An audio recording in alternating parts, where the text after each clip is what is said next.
This is the last take. After this, I am not taking. Hi, my name is Jacob, and welcome to another episode of Raw and Uncut on the Abrasive Conversations platform. In this episode, I would like to talk about what does it mean to be a refugee. Now, as you might have guessed, this is about Trump's latest executive order.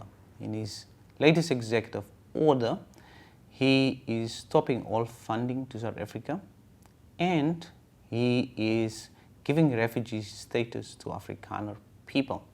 Now, this is interesting to me, is that you're giving refugee status to white people while deporting non-white people from the United States of America. So those of you who are clued up with the American politics would know that recently Trump has been deporting Hispanic, Latin American people from the United States. He labeled these people as illegal immigrants. So these illegal immigrants have to go so it can make way to white South Afrikaner people in South Africa. Now, this is interesting to me, is that you're giving refugee status to people who still have ownership of their land. The latest act, the Expropriation Act, does not allow any confiscation or radical confiscation of lands. So there is no clause that is saying you're going after this specific group of people's land in South Africa. So it's completely lies and it's fabricated. And I know that Donald Trump and Elon Musk also know this is fabricated because the United States have one of the most sophisticated intelligence arms. So they know that this is a lie. So if they know this is a lie, what is at stake? Now, I believe what is at stake currently is the rise of white supremacy at a global scale. So at a global scale, you see right-wing, radical nationalist movements coming into power. And what we're currently seeing in the United States is a result of that. And that is extremely dangerous because we have seen this before. And if this continues, then it will lead to conflict between different countries, but also between blocks of countries in the international arena. So we are at a very delicate period within world politics. Trump also, in his executive order, admitted that he's doing this to punish South Africa for our support for the Palestinian people. So he said is that South Africa had the audacity to take Israel to the International Court of Justice. And for this reason, the United States is standing with Israel and is ensuring that South Africa are feeling the consequences. Now, this is quite bold of Trump, and he can do it because he is surrounded by white supremacists. And Trump needs this white supremacists to be in power and not go to jail. So there is vested interest also for Trump in it. So there's an interesting thing for you Americans who have voted for Trump. Let's see if he's leaving office when his term comes to an end. If he surrounds himself by white supremacists, he surrounds himself with people like Netanyahu, let's see if he will let go of power. You've seen in the last handover of power, the January 6th mess that took place. Let's see if this happens again. Now, just a final point on this particular matter. Trump and Elon Musk doesn't know the Afrikaner people. The Afrikaner people see themselves as African people, and they believe in this country as much as any other indigenous group in South Africa. They see themselves as much African as Zulu people, Xhosa people, Tswana people. They believe that they have a right to this land the same way as the other groups have a right to this land. And it's for that reason that you will not see an exodus of Afrikaner people in South Africa. If that happens, I will be extremely surprised. But I don't think it will ever happen, because in the build-up to the 1994 elections, we had this rise of white supremacy, fear-mongering, and that fear-mongering was to let the majority of Afrikaner people vote the National Party, the Freedom Front Plus, and the Conservative Party. And it was this fear that when the ANC came into power, that their lands will be taken and all of this. The Afrikaner people stayed.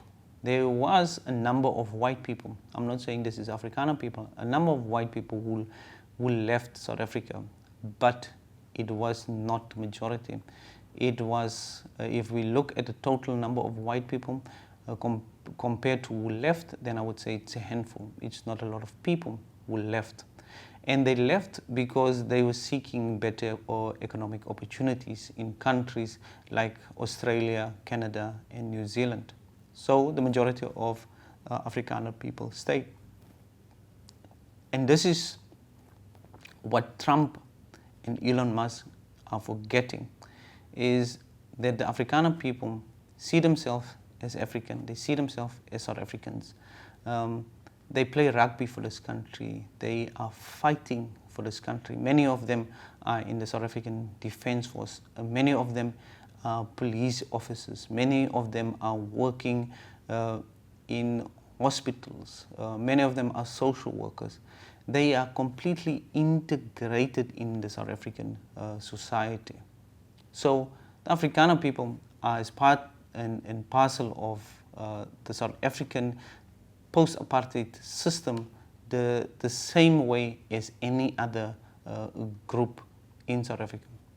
Now, this is where I want us to be careful, and I want to end this episode with a warning.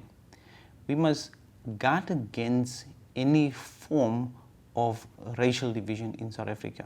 Yes, there is racial differences in South Africa. Yes, there is historical inequalities that we are still have to focus and give attention to. Yes, we have to do we have to address those things. But we have to believe in our constitution, and our constitution have paved the way for us. It have paved the future that we are supposed to inspire to, and that future is a non-racial future. It means is that even though there's racial differences, we must never use race to push the one above the other. And on the other side of that vision is human dignity. And human dignity is an important vantage point that we have to look at our post-apartheid society. We cannot have a big gap between the rich and the poor. If that gap between the rich and the poor continue grow and grow and grow, then it will affect the human dignity of the majority. And that is where we have to put our attention in the coming years. So yes, there is political parties who want to capitalize on this Trumpism type of controversial racist politics, and we need to guard against it. We have to buy in to the idea of a non-racialized country that is founded on human dignity. And if we believe in human dignity, then we'll reach our hands out to our neighbor and say, I see that you don't have any, let me give you some. I see that your child doesn't have any, let me give you some. Not a handout, but helping our neighbors to get to where we are, if we have a little bit more. So is that continuous helping? And I think that is the best way to describe our society. especially African society, is we are only as strong as the majority. And if the majority is poor and we have more than the majority, then eventually the society will collapse. And if collapse, it will affect all of us.